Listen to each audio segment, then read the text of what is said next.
We are going to talk about different types of lines that we may explore in a visual composition. There are different ways of applying line on paper with the help of same pencils, brushes or anything else, but there are different ways to handle them. So, not every time we put it in a very explicit manner. There are ways to put them in a tricky manner, or we keep on experimenting with that. The most common of all are the implied applications of line, that we make the line by combining a series of points, but it does not show, but the form gets revealed. So, we will see how to get that. Another formation that we have already talked about, we are going to realize that with some examples, that is a formation of a psychic line. It is more like a psychic formation. Most of the time we go by the eye direction. So, without making the line, we get a feel of a line and it directs us towards one point where the artist wants the viewer to look at. So, we will see how to solve those problems by making them and also checking how effective they are. So, the most common examples of the implied lines are when we are not drawing the shape, but we are getting the lines accordingly.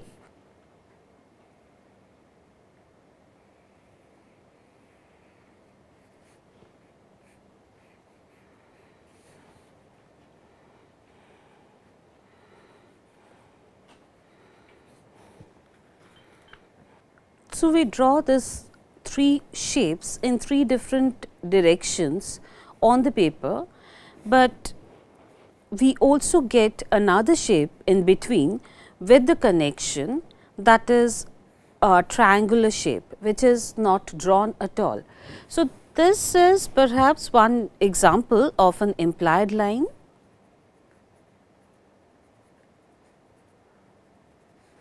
So, here the line that is formed here to delineate the shape of a triangle, it is of course implied. It can also happen in a same manner, maybe another variation of the same thing must be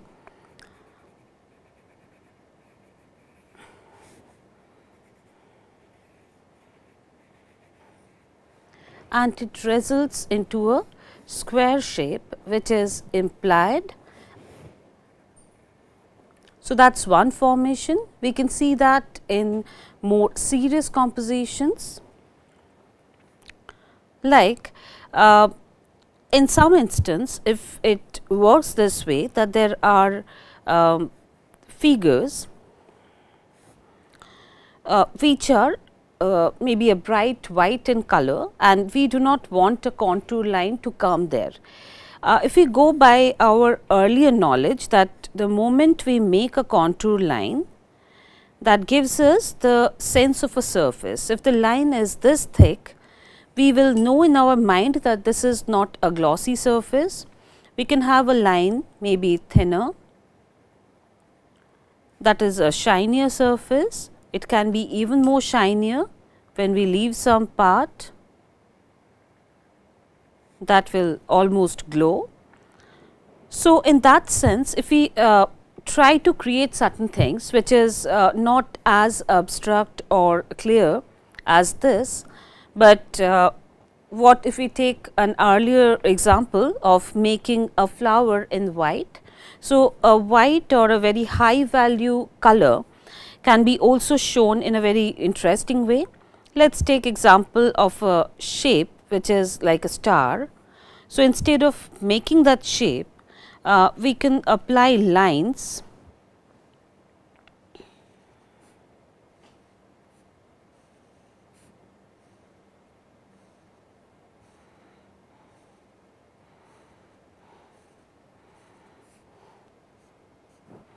So, we have drawn many lines that gives us a sense of a shape, but we have decided not to use a contour line. So, we get the formation of a shape that is also can be associated with a star. So, star is the shape that is coming in the focal attention, at the same time there is no contour line. So, this is another example of a implied line formation. Let us realize that in the reverse manner. So, if we make the same star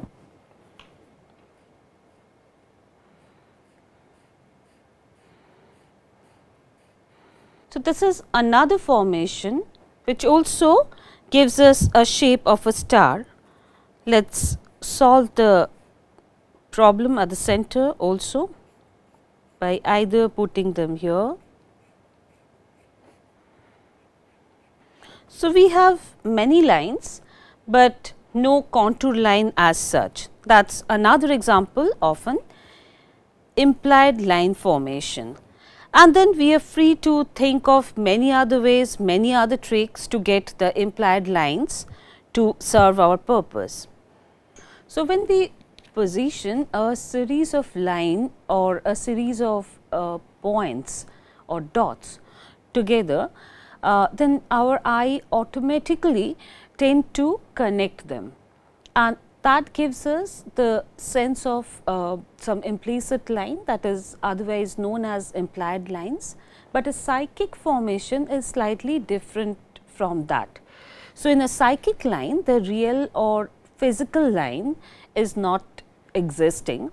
None of the lines are existing, like either they are in the foreground or a middle ground. We get to see that there is in fact no line that exists there, but a mental connection between the two elements that are present in a composition.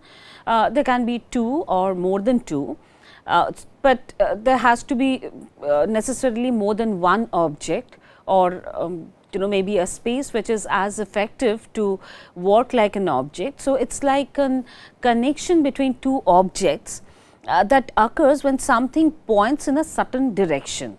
So, one eye direction will go to the next level and the eye will follow that. So, in that condition the psychic line formation may take place. So, let us see how we can create a situation like that. We will try to solve that with some of the known examples and some of the known way to solve that, but there are many ways to use psychic line formation in composition, and they can result into high effectivity. So, let us try and make some human forms to realize that factor. So, in a composition, if we decide our eye to move in different directions, we can make that happen with the help of human eyesights.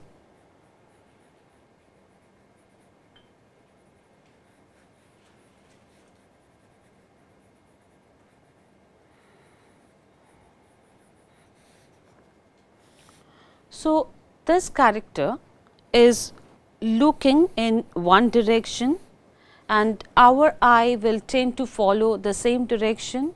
So, that is one way of creating a linear formation, that if we have an object here, for example, another figure,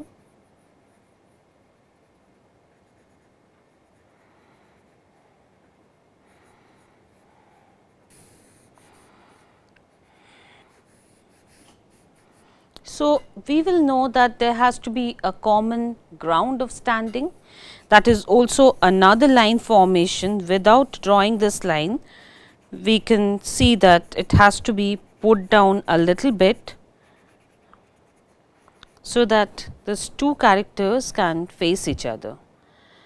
Even we will put the eye direction in such a way that these two characters face each other.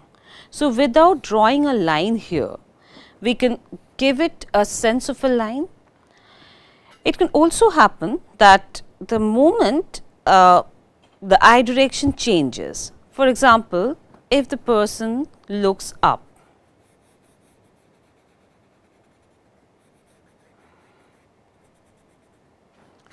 Instead of looking there, it will immediately go in a different direction. So, the line formation will come from this side to this side for sure, because this person is looking at this person, but the line that earlier was created in both direction, that will disappear then, and we will see another line formation in a different direction that will go up.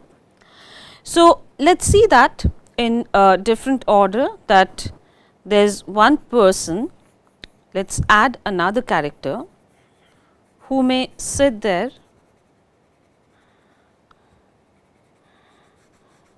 look up in another direction.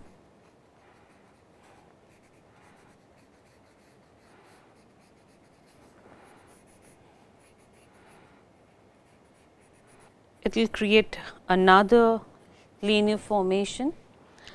There can be another person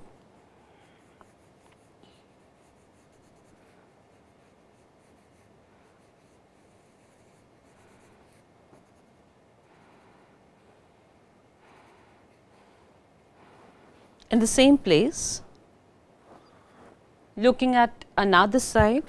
So, we can afford to have another place where the eye will go, and we can also place an object here, maybe a book that he is reading, maybe some other thing. So, to direct the viewer's attention towards one object is possible by eye direction. Let us see that without much complication and with just a single option, because for this composition we had too many options. Somebody is looking up, somebody is looking down. Let us see how we solve the problem in another way. We may place a character. So, we have one character here.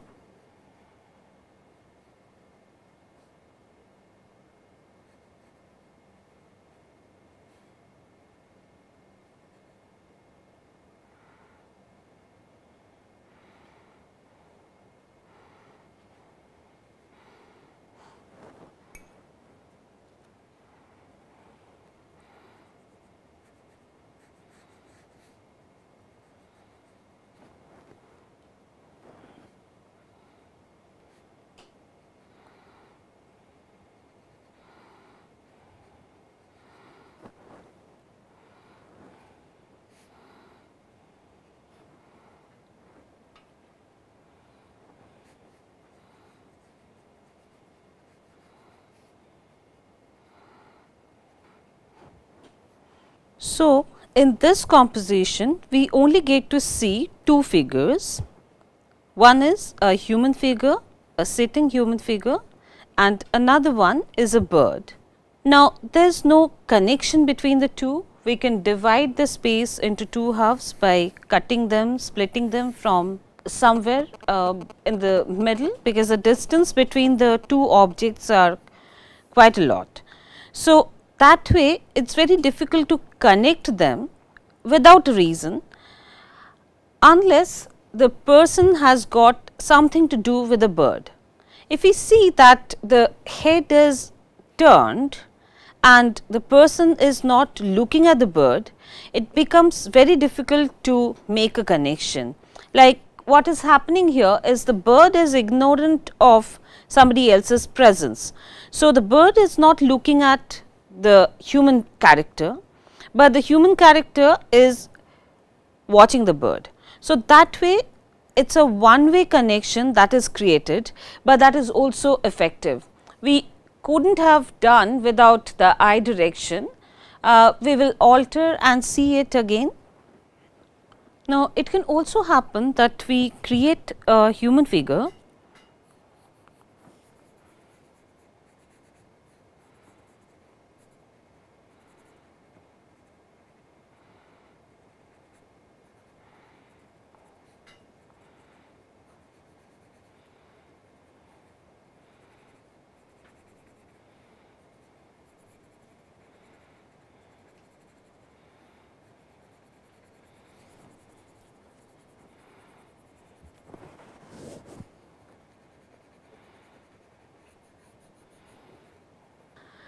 So, in this composition it is very difficult to integrate this two group of people. So, here we see that there are two people, they are grouped together, they are together of course, you cannot separate these two things because there is a great lot of overlapping that is taking place. It is happening here also in a reverse order, that there are two characters and there is a great amount of overlapping that is there. So, these two characters are connected through overlapping, but there is no connection between the two. So, in that way we can always separate the composition into two halves, we can call it as two compositions, composition 1 and composition 2, unless we have some common factor there. So, we can either integrate them with a common factor, that is again the common context that we talked about in our earlier lectures, that we can create unity through a common context. So, maybe they are passing through the same road, you can show the similar trees that are formed and that are continuous, maybe they are different, but they have some order, and you need more overlapping, more common overlapping. So, this is the minimum you can do to integrate them, but there is no psychic formation that is actually taking place there. Psychic formation can only happen when these figures are connected. So, when line becomes the main element of a visual expression, we call it a drawing. And there are two general types of drawing that we usually practice. They are like either based on the contour lines, or we make gesture drawings by using gesture lines. So, let us see how we make use of these two lines. So, when the line is used to follow the edge of a form to describe their observed outlines, the result is called a contour line, that we know. It is more like how it passes through the edge of a shape of an object. So, this is probably the most common use of line in visual design. Most of the time when we try to delineate a shape, we take help of contour line. There are very few cases when we use implied line to depict a contour. And there are lines that are often executed with tonal gradients to emphasize certain areas as well as the details of the other things that are often ignored. So, those kind of lines are called as gesture lines, and we can have a bunch of contour lines maybe to give us a sense of a gesture line. So, in gesture lines, the lines are not very well defined. We have a group of lines that are placed side by side, and we make a guess and we make out how which line is actually giving us the feel of a shape. So, gesture line is needed for a particular purpose when we emphasize on movement rather than shape. When we try to show a movement and we do not want to stick to a shape, we take help of gesture lines. So, let us see how it works. So, we want a contour to be shown, the image also becomes a little more static. So, in a character like this,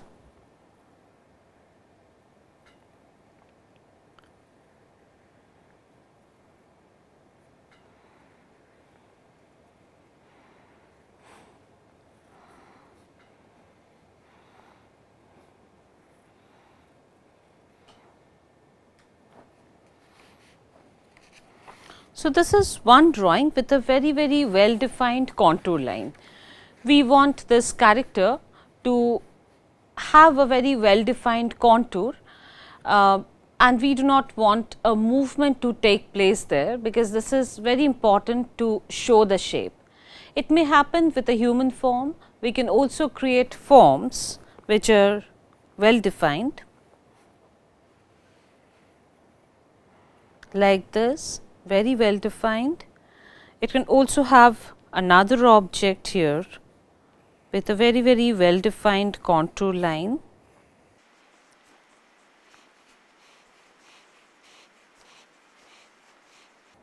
We can have variation in a contour line, some parts very thick, some not so thick.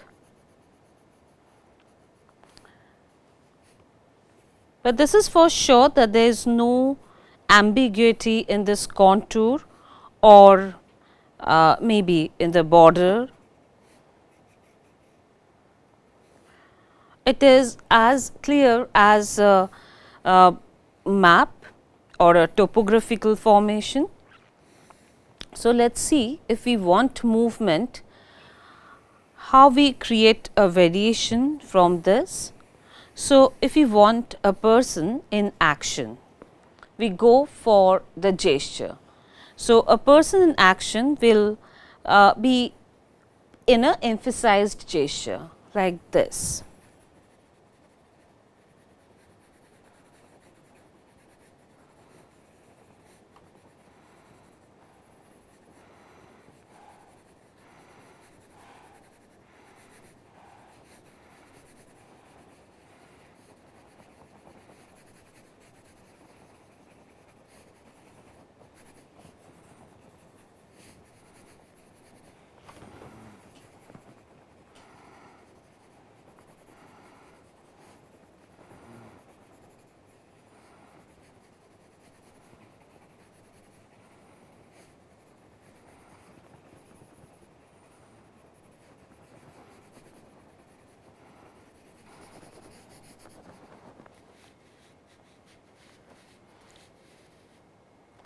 So, gesture lines may allow us with many things, like gesture line allows some transparency in the gesture, that the overlapping can happen in many different ways, because there is no definite line in its edge, but it is a bunch of line that is shown. So, we can show different interesting actions by the use of gesture lines, and they are most useful for quick sketches, and there can be also combinations of form where we have a combination of a contour line and a gesture line together. So, it can also happen that it may emphasize some of the action in contrast to a static line. It can also happen in a way that if we want to show a moving figure that is not static at all, we can create multiple formation, combine them and experiment in that order. So, all this implied line, psychic line formation with the help of contour line and gesture line, or maybe by creating no lines, but just giving a sense of a linear formation, we can face a lot of pictorial problems, and we can solve it in a very successful manner. So, in our next lecture, we are going to discuss how line can be used as units, and then by repeating lines, how we can create the body or a volume. So, how to use line as a building block, and then how we go by the construction of line, how we deconstruct and how we reconstruct a shape, and how we go more creative and innovative in our visual representation.